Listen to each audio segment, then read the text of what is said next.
임의 제출이라 하더라도 당연히 휴대전화 기기 자체가 아니라 휴대전화 기기 정보에 대한 압수수색을 실시할 수 있다는 점을 임의 제출할 수 있다는 점을 고지하였어야 되고요.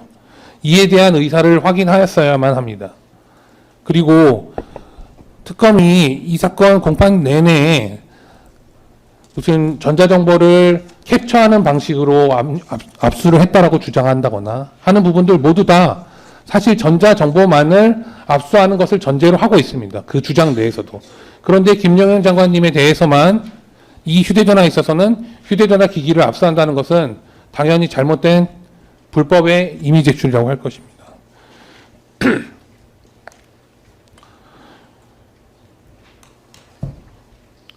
추가 신청 증거 순번 1417번 제시하겠습니다.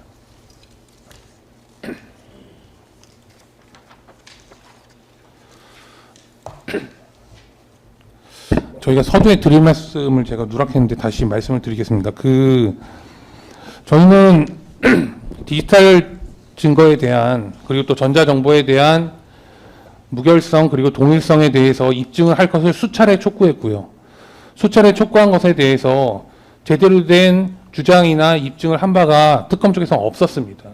그런데 지금 이 사건 공판 종결하기에 이르러서 어떤 전자정보가 어떤 압수수색이나 어떤 절차에서 파생되거나 추출된 것인지를 적시하지 아니하고 막연히 그냥 전자정보 확인서라든가 아니면은 압수조서들을 일괄적으로 제출했습니다.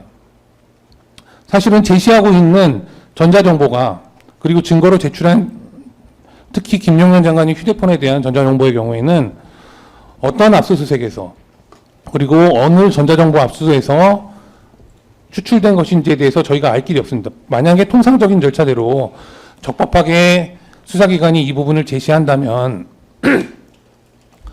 증거를 먼저 죄송합니다. 전자정보 증거를 제시하고 그 뒤에 이어서 순차로 전자정보 확인서를 제출하고 그 해시값을 추출한 적법성에 대한 내용을 증명하였을 것입니다. 그런데 그렇게 하지 아니하고 임의로 전자정보를 모두 다 확인한다는 식으로 제출한 뒤에 어느 절차에서 확인된 것인지 알 수 없는 방식으로 이후에 적법성에 관한 문서를 제출한다고 하면서 추가 증거를 제출한 것입니다. 네, 1차 압수의 수사보고서입니다. 1차 압수의 수사보고서 내용을 보면 1차 압수의 전자정보 선별 작업은 아래와 같이 12월 19일, 12월 20일, 12월 23일 세 차례에 걸쳐서 선별 작업이 개시가 되었습니다. 선별 작업이라 함은 전체 휴대폰의 전자정보에서 이 사건 공소사실이나 범죄사실과 관련이 있는 부분만 선별을 하는 작업이고 해당 내용에 대해서 변호인은 당연히 이의를 제기할 수 있고 관련성에 대해서 문제를 제기할 수 있습니다. 의견서 제3면입니다. 1차 압수에서 선별 절차가 완전히 무력화되었습니다. 1421면, 순번 1421 의견 진술서 제시하겠습니다.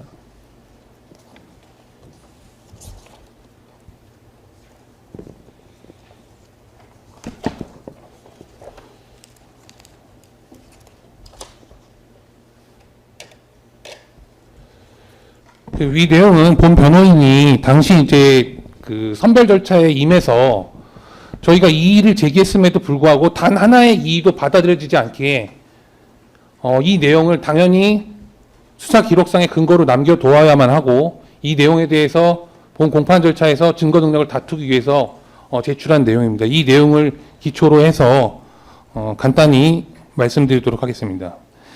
해당 전자정보 중에는 물론 지금 이 부분은 의도적으로 제출하지 않은 부분이지만 조금만 확대할 수 있을까요? 네. 네, 감사합니다. 계속하시죠.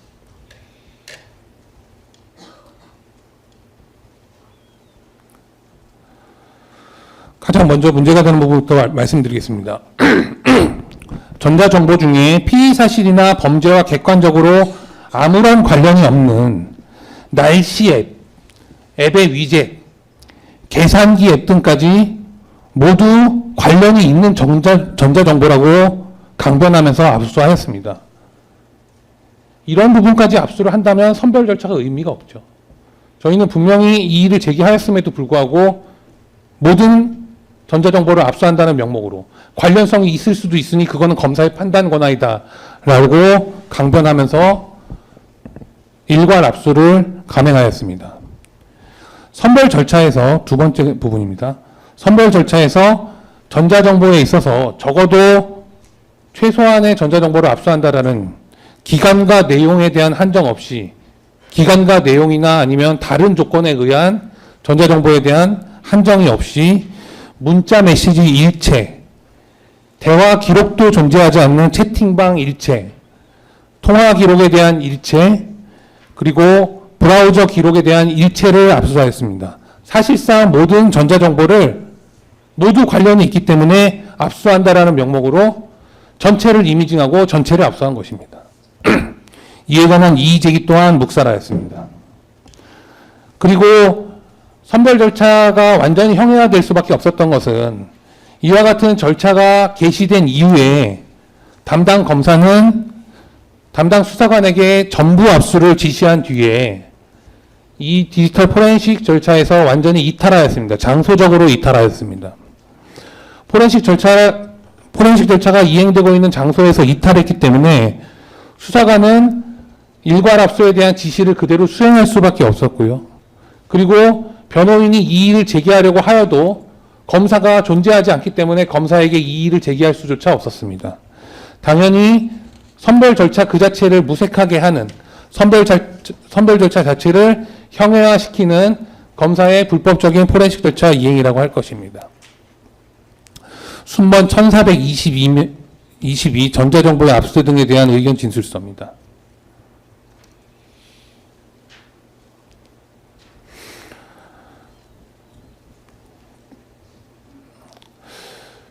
지금 휴대전화를 이미 제출했기 때문에 이미 제출 당시의 성상에 따라서 그 해당 전자정보를 압수해야 되면 당연히 상식에 해당합니다. 그리고 압수물의 성상에 대해서 변경을 가하는 행위는 증거인멸 또는 그에 관한 죄책을 질 수밖에 없습니다. 그런데 담당 검사는 전자정보 자체에 변경을 가하는 행위로 전자정보의 동일성, 무결성을 검사가 스스로 파괴하였습니다. 앞서 말씀드린 대로 대화 내역 없는 대화 목록을 일괄 압수하였고, 그리고 텔레그램 등 메신저에서 전화번호부상 저장된 연락처는 자동적으로 대화방이 생성된다고 이해하였음에도 불구하고 이를 모두 압수하였습니다. 천천히 물 좀 드시고 하시죠. 네.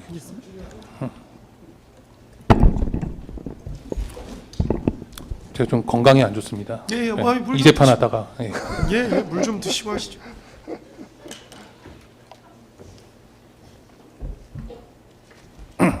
그리고 잠깐 이제 물 드셨으니까 그것만 좀 말씀 좀 드릴게요. 아까 그 2차 합수, 3차 합수 그 부분 좀 바뀌는 게 내용이 좀 중요한 문제라서 이서면을 일단 받을 테니까 수정 그 부분 아예 수정하신 것도 다시 한 번만 제출을 좀 해주십시오.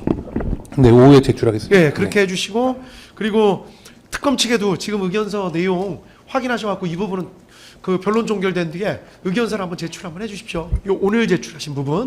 그리고 김진희 변호사님한테 확인 다시 한번 합니다.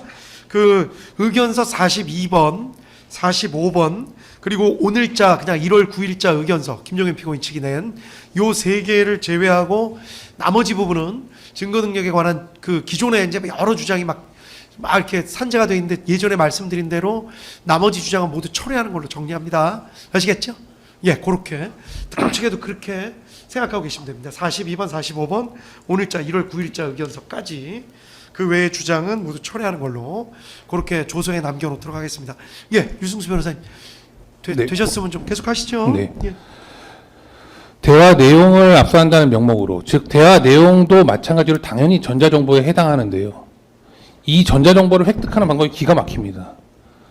대화 내용을 압수한다고 하고서는 대화방 그 자체를 휴대폰 화면에 출력을 시킵니다. 그 뒤에 해당 휴대전화 기기를 검사가 조작을 해서 휴대전화 내에 캡처된 사진 파일, 그러니까 대화 내역을 그대로 캡처를 합니다.